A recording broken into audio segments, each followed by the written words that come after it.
여기가 입구입니다. 엘카프리초! 매표소 앞에 엘카프리초에 대한 여러가지 설명이 적혀 있습니다. 제가 지금 있는 이곳은 가우디가 설계한 건축물이 있는 곳입니다.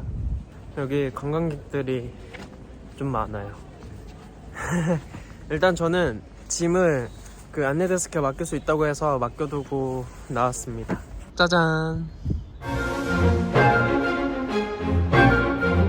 스페인 코미아스에 있는 엘카프리초는 안토니오 가우디가 설계한 건물로 1883년부터 1885년까지 지어진 건물이에요. 이 빌라는 막시모 디아스 데 키아노라는 사람이 여름에 사용하기 위해 지어졌다고 합니다. 이 의뢰인은 가우디의 후원자였던 구엘의 장인이자 코미아스의 후작이었던 안토니오 로페즈의 사돈되는 사람이었습니다. 엘카프리초는 가우디의 초기 작품이고 모더니즘에 기반한 모든 기초를 볼 수 있게 해주면서 유럽의 전위예술가 아르누보를 기대하게 한다고 해요. 막시모 디아즈 데 카야노가 사망한 후에 이 건물은 가장 경제적이고 정치적으로 영향력 있는 사람들을 위한 여름 별장으로 사용되어졌다고 해요. 그리고 이 건물은 카탈루냐 밖에 지어진 단 3개의 건물 중 하나라고 합니다. 카사 비센스와 함께 가우디의 초기 작품에 속하지만 가우디가 설계만 하고 그의 친구인 크리스토발 카스칸테가 지었다고 해요. 엘프리카초는 1969년 국가기념물로 지정되었음에도 불구하고 계속된 스페인 내전 이후 폐허가 되었다고 해요. 1977년 로페즈 디아스 데 키아노 가문의 마지막 후손이 이 건물을 매각했고 1988년 복원되어서 레스토랑으로 탈바꿈했다고 합니다. 그리고 시간이 흘러서 2009년 이 건물은 박물관이 되었습니다. 짜잔! 입장료는 5유로 냈습니다. 원래 7유로인데 학생 할인 받았습니다. 이제 여기 정원 한 바퀴를 돌아서 엘카프리초 안으로 들어갈 건데, 안에 들어가서는 제가 엘카프리초에서 직접 녹음해온 가이드 음성이 함께 할 거예요. 여기가 이제 가든인 것 같고요. 이건 이렇게 되어 있습니다. 이제 가든은 다 받고 건물 안으로 들어가 볼게요.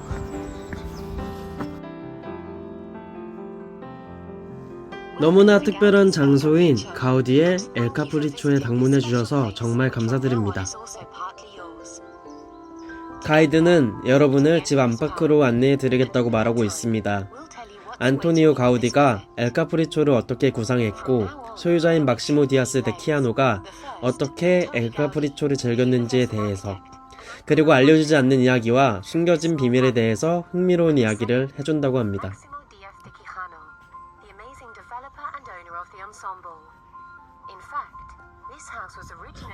엘카프리초 앞에 있는 정원에는 가우디가 앉아 있습니다. 저는 동상을 보고 가우디의 시선으로는 자신이 설계한 엘카프리초가 어떻게 보일지 궁금해서 그의 옆에 앉아서 건물을 봤는데, 동화 속 헨젤과 그레텔의 과자집 같지 않나요? 정말 저도 그 동화 속에 있었으면 헨젤처럼 이 엘카프리초를 뜯어먹었을 수도 있을 것 같아요.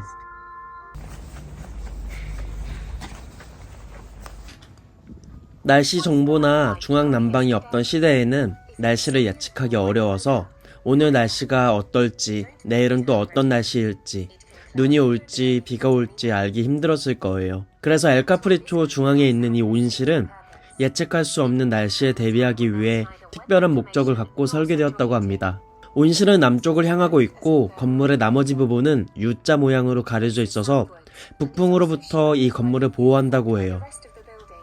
그래서 칸타브리아의 겨울 태양을 지금 이 온실에 마치 순금인 것처럼 소중하게 저장한 다음에 그 에너지를 나머지 지붕과 연결된 방으로 분배하는 것이 목적이었다고 해요. 이 온실은 1889년에 복원되었고, 이런 아이디어는 안토니오 가우디가 1878년에 레이오스의 원고에서 완벽한 집에 대한 아이디어에 포함시켰다고 해요. 그리고 아마도 이러한 아이디어는 로마의 하이프하우스트에서 영감을 받은 획기적인 개념일 것이라고 합니다. 여긴 정원.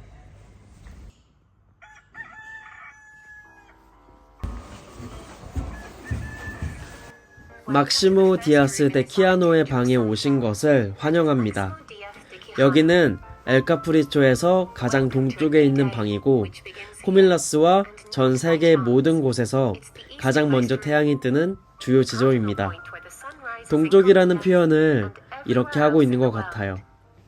우리는 지금 막시모 디아스 데 키아노가 아침에 일어나 첫 햇살이 가득한 방에서 하루를 시작했던 그 집안을 둘러보고 있습니다. 막시모 디아스 데 키아노는 이 방 야외에 테라스가 있어서 항상 나가서 해바라기처럼 하루를 시작하고 머리를 들어서 떠오르는 태양을 맞이할 수 있었다고 합니다. 테라스나 탑에서 태양을 볼 수도 있었지만 여기 방은 태양뿐만 아니라 다른 풍경과 함께 장면을 보기에 더 유리한 지점이었다고 해요.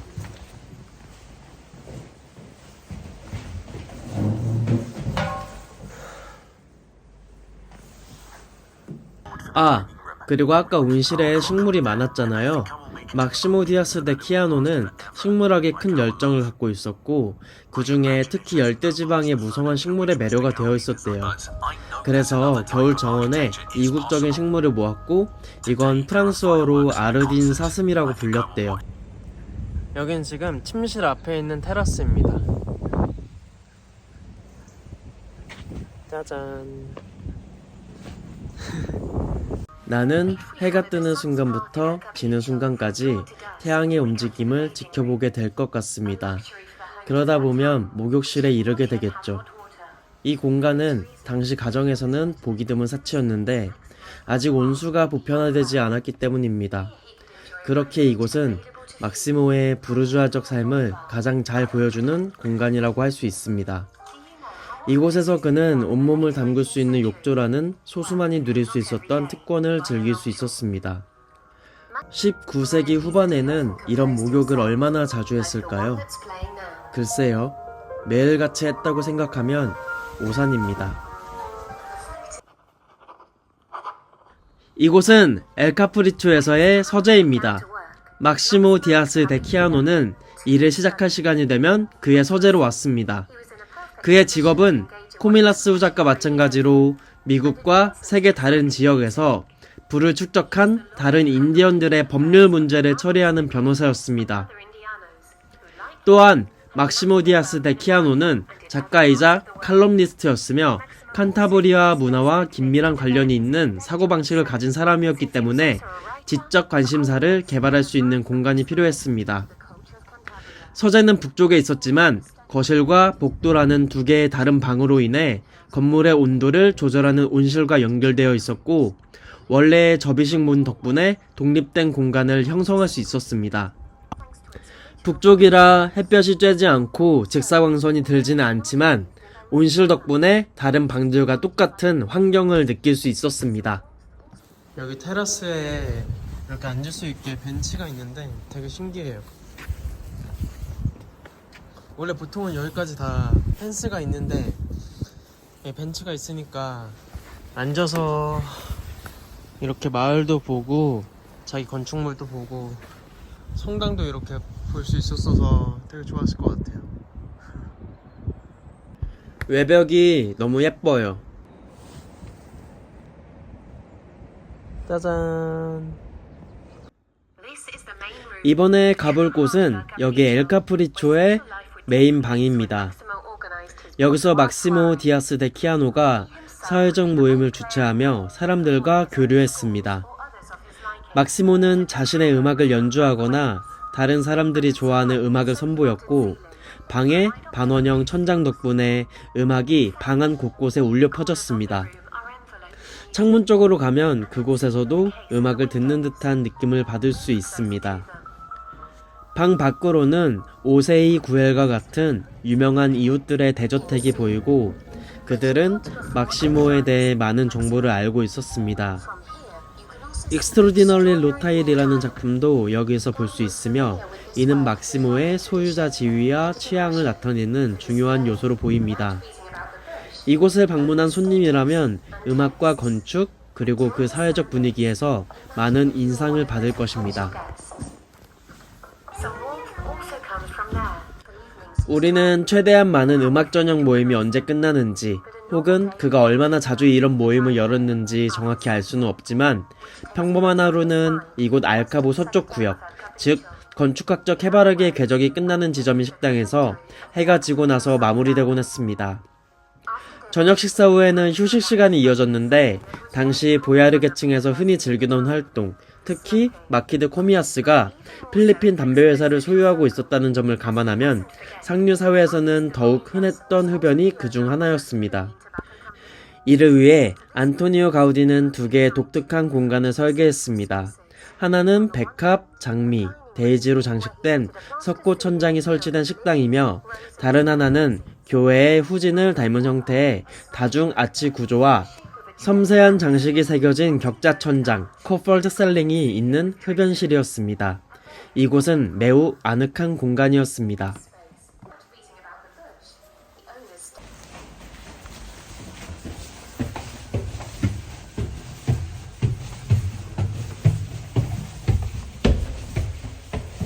안녕하세요. 도노센 마리아. 들어오세요.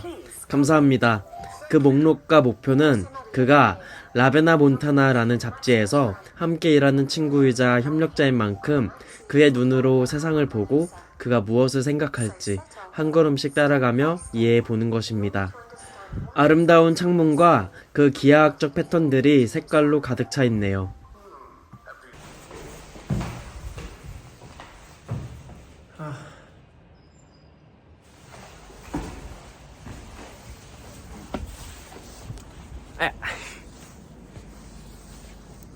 짜잔.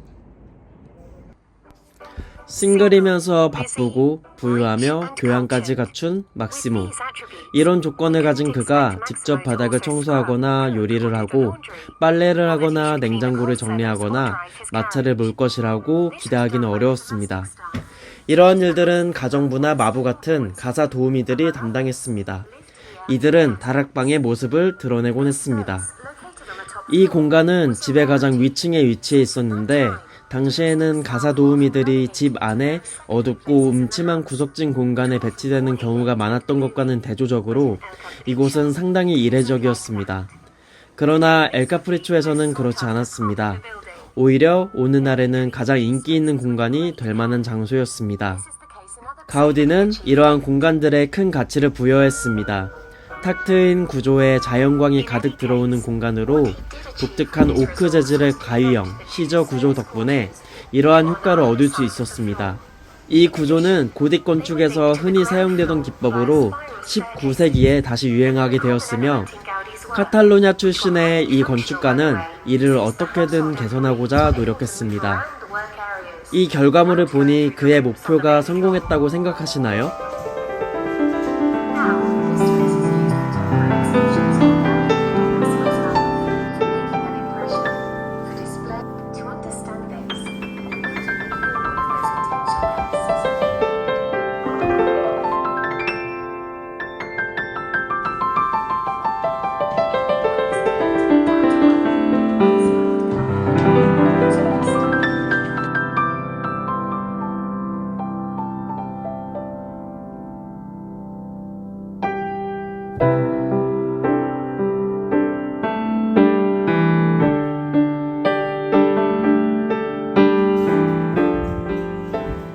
여긴 기념품 상점입니다.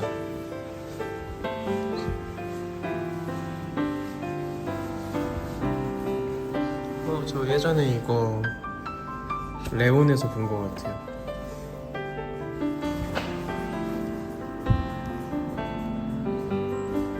배지 사고 싶다. 뭐 하나 살까?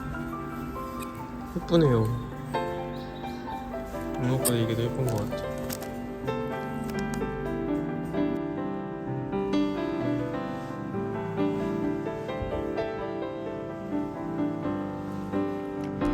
퍼즐은 뭔가 조금 실제로 보는 거에 비해 별로인 것 같습니다.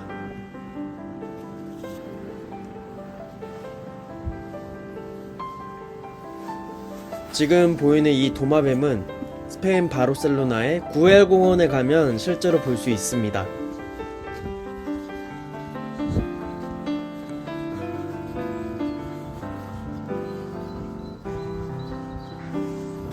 여기 심어져 있는 식물이 되게 신기한 식물이 많습니다. 특히 이 나무.